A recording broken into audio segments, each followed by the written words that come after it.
The bustling city was a stark contrast to the young man weaving through its crowded streets.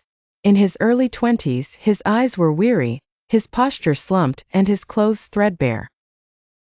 Despite the vibrancy of the city around him, he felt invisible, an unseen shadow among the masses.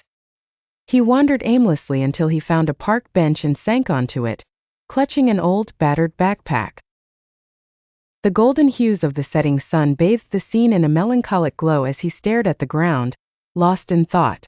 People walked past him, their lives busy and full, but no one noticed the young man or the silent despair etched into his features. A flash of memory broke through his somber thoughts, transporting him back to a time when life was simpler. He was a child again, playing joyfully with his family in their small rundown home. The house, though old, was brimming with love. His parents' smiles masked their struggles, but the joy of those moments was pure and untainted by the hardships they faced. The vivid memory faded as quickly as it came.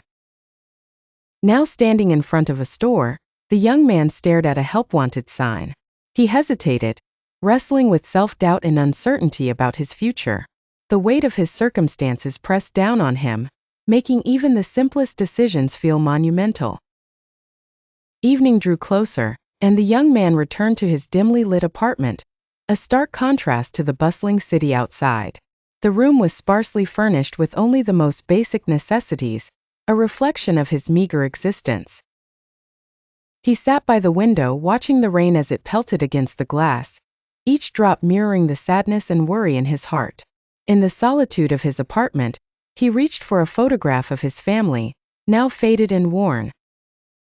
Tears welled up in his eyes as he traced the familiar faces, a bittersweet mix of love and loss washing over him.